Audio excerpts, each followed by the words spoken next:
El día de hoy estudiaremos el ciclo de combustión, o también denominado ciclo de Otto. El ciclo de Otto fue inventado por Nicolás Otto en 1876. Representa un ciclo termodinámico aplicado en los motores de combustión interna de encendido, motores de gasolina, etanol, gases derivados del petróleo, sustancias inflamables o volátiles. Se caracteriza por aspirar una mezcla de aire-combustible. Consta de un cilindro, pistón con válvulas de admisión y válvulas de escape, las cuales controlan el flujo que entra y sale del cilindro. En una primera aproximación teórica, lo cual correspondería al estudio ideal, todo el calor que se aporta ocurre a volumen constante. Dicho esto, vamos a ver nuestro diagrama del proceso. Nuestro proceso consta básicamente de 6 etapas. La primera etapa es una expansión isobárica. Recordemos que un proceso isobárico es un proceso que ocurre a presión constante. El cilindro se llena con la mezcla de aire-combustible y pasamos desde el punto muerto inferior hasta el punto muerto superior. La segunda etapa corresponde a una compresión adiabática. El pistón se desplaza desde el punto muerto inferior hasta el punto muerto superior. Luego ocurre la combustión isocora. Se enciende una chispa en la bujía y se quema la mezcla en la cámara de combustión, ocurriendo un calentamiento, o también denominado absorción de calor isocora. Posteriormente ocurre lo que se llama la expansión adiabática o una expansión isoentrópica. Las dos válvulas cerradas en el pistón nos vamos a desplazar desde el punto muerto superior hasta el punto muerto inferior. Luego ocurre un enfriamiento isocórico en el cual se abre la válvula de escape y ocurre una caída de presión de forma instantánea. También se puede decir que en esta etapa 4.1 hay una cesión de calor isocora. Por último, hay una compresión isobárica en la cual la presión interior es igual a la presión atmosférica y estamos nuevamente en condiciones para repetir nuestro ciclo o nuestro nuevo proceso de encendido o combustión. En esta etapa pasamos desde el punto muerto inferior hasta el punto muerto superior, que correspondería nuevamente a nuestras condiciones iniciales. Dicho esto, vamos a estudiar cada una de las etapas del ciclo. Habíamos dicho ya que la primera etapa era de una emisión isobárica. En este proceso de emisión isobárica, que es esta línea horizontal que estoy señalando aquí, el pistón baja con la válvula de admisión abierta, aumentando la cantidad de mezcla aire-combustible en la cámara. Esto se modela con una expansión a presión constante, donde pasamos desde el punto muerto superior hasta el punto muerto inferior. Nuestras condiciones iniciales que conocemos son la presión inicial, el volumen inicial, la temperatura inicial y el número de moles. Cabe señalar que nuestra presión inicial correspondería a nuestra presión atmosférica. Planteamos nuestra ecuación de gases ideales, que ya conocemos. Presión por volumen es igual a nRT.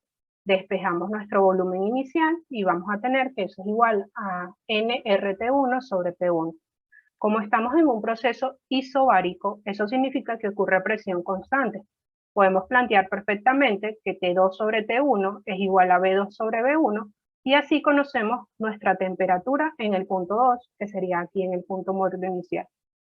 En este punto, nuestra temperatura va a venir dada por el volumen en el punto muerto inicial, entre el volumen, entre el punto muerto superior, por la temperatura T1. Nuestra segunda etapa del proceso corresponde a una compresión adiabática. En este proceso o en esta etapa, el pistón sube comprimiéndose dada la velocidad del proceso. Se supone que la mezcla no tiene posibilidad de intercambiar calor con el ambiente. Por eso se dice que es un proceso adiabático. Q es igual a 0. Planteamos nuestras ecuaciones. P1, B1 a la gamma es igual a P2, B2 a la gamma, siendo gamma igual a Cp entre Cb, que son nuestras capacidades molares a presión constante y a volumen constante. Despejamos nuestra presión en el punto 2, que equivalía aquí donde estoy señalando, eso es igual a P1 por el punto muerto inicial, que sería nuestro volumen inicial, entre el punto muerto superior, que sería nuestro volumen final, a la gamma.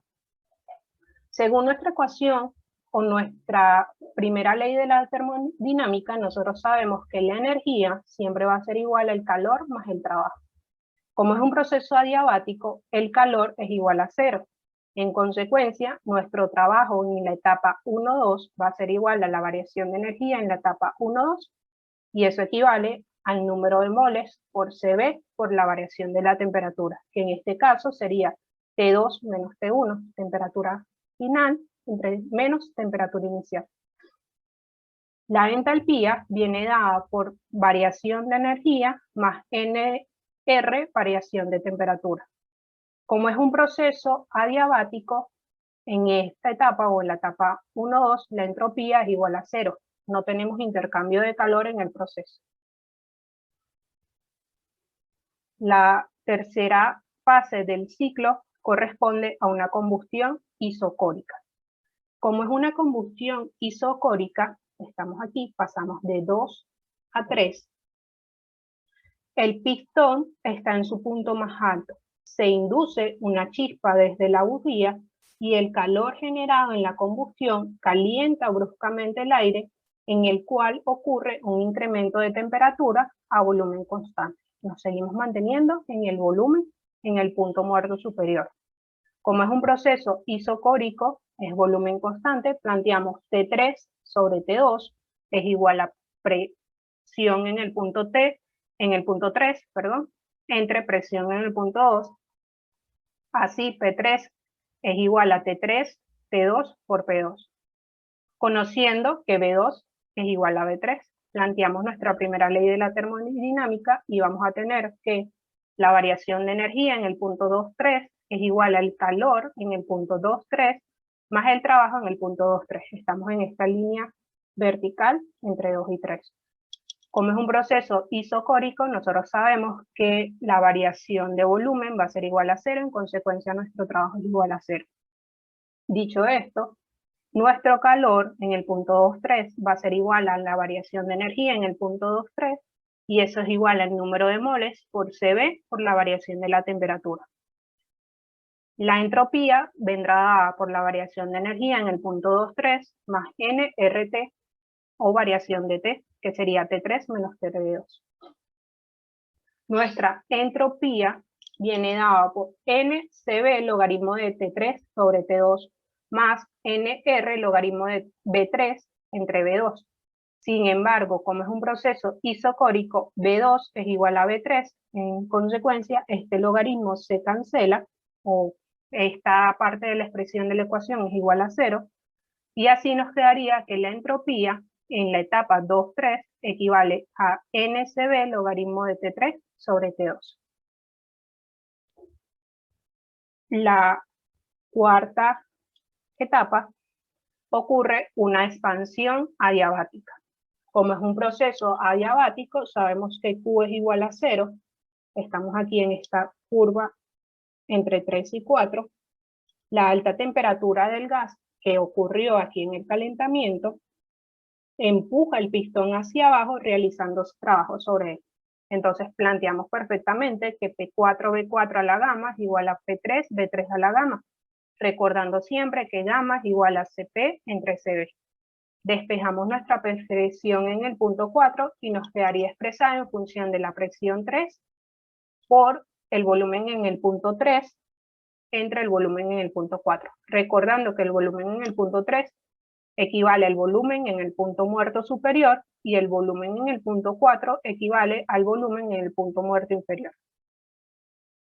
Planteamos nuestra primera ley y tenemos que la variación de la energía es igual al calor más el trabajo en el punto 3,4. Como estamos en un proceso adiabático, no hay intercambio de calor, es decir que Q en el punto 3,4 es igual a 0, y nos queda entonces que nuestro trabajo en la etapa 3,4 es igual a la variación de energía en la etapa 3,4 y es igual a su vez a NCV por la variación de temperatura en ese punto, que sería T4 menos T3. Nuestra entalpía viene dada por la variación de energía más NR por la variación de la temperatura, que sigue siendo T4 menos T3. Como es un proceso adiabático, no hay intercambio de calor. Como no ocurre intercambio de calor, nuestra entropía en esta etapa del ciclo es igual a 0. Por último, ocurre un enfriamiento isocórico, también llamado punto de escape. Estamos en esta línea vertical de 4 a 1. En este proceso se abre la válvula de escape y el gas sale al exterior empujado por el pistón a una temperatura mayor que la inicial, siendo sustituido la misma por la cantidad de mezcla fría en la siguiente admisión. Se cierra el ciclo, ocurre nuevamente que se devuelve para acá y estamos preparados para un siguiente proceso o etapa de admisión. Como es un enfriamiento isocórico, tenemos que T4 sobre T1 es igual a P4 sobre P1. Así podemos conocer nuestra presión en el punto 4, expresada en función de la temperatura y la presión 1. Recordamos nuestra primera ley de la termodinámica, la variación de energía en el punto 4.1 va a ser igual al calor en el punto 4.1 más el trabajo en el punto 4.1. Como es un enfriamiento isocórico, ocurre a volumen constante. Fíjese que en el punto 4.1 seguimos en el volumen en el punto muerto inferior, se mantiene constante en esta línea vertical que estamos viendo. Por tanto, nuestro trabajo va a ser igual a 0. Dado que se cancela el trabajo porque es igual a 0, el calor va a ser igual a la energía y es igual a NCB por la variación de la temperatura. Nótese que la variación de la temperatura siempre es final menos inicial. En este caso, nuestra temperatura final equivale al punto 1, T1, y nuestra temperatura inicial equivale a T4.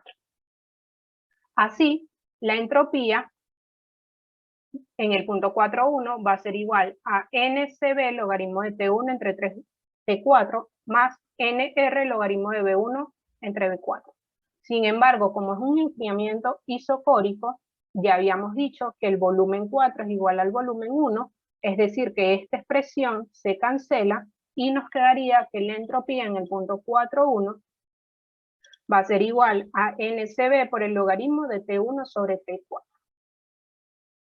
En consecuencia, nosotros podemos resumir nuestro ciclo como la variación de energía neta va a ser igual a la suma de la variación de energía en cada una de las etapas.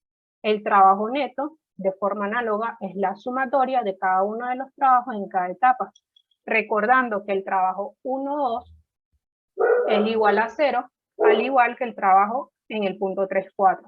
Por tanto, nos quedaría que el trabajo neto es igual al calor en el punto 2,3 más el calor en el punto 4.1. Nuestro trabajo viene expresado por la sumatoria de cada uno de los trabajos.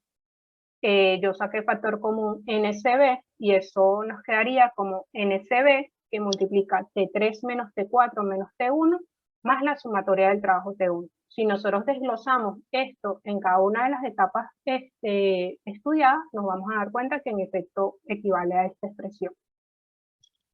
Nuestra entalpía neta va a ser igual a la sumatoria de la entalpía de cada uno de los procesos. Sin embargo, como es un ciclo, en los diagramas nos podemos apreciar que tenemos procesos que se contraponen entre sí.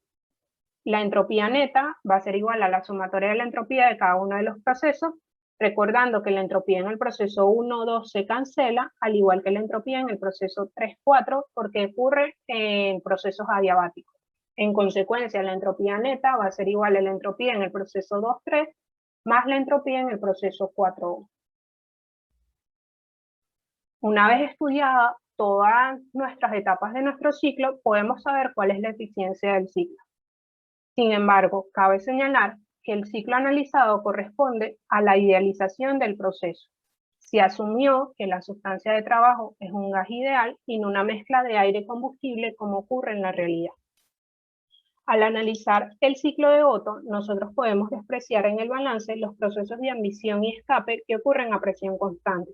ya que al ser idénticos y reversibles, pero en sentido opuesto, todo el calor y el trabajo que se intercambia se cancela. En consecuencia, nuestra eficiencia viene dada por el trabajo neto entre el calor suministrado. Sustituyendo, nosotros vamos a tener que nuestra eficiencia va a ser igual al calor 2,3 menos el calor en la etapa 4,1 entre el calor 2,3, que es el único calor que se suministra al sistema.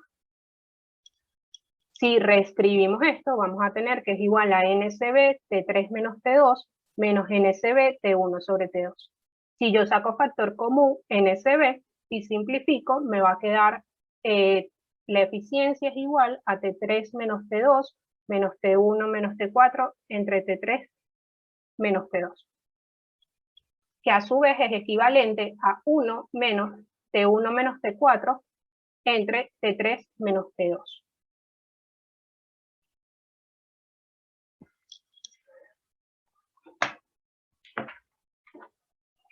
Sin embargo, la eficiencia depende solamente de la temperatura al inicio y al final del proceso de compresión, y no de la temperatura tras la cual ocurre la combustión o la cantidad de calor que se suministra en esta.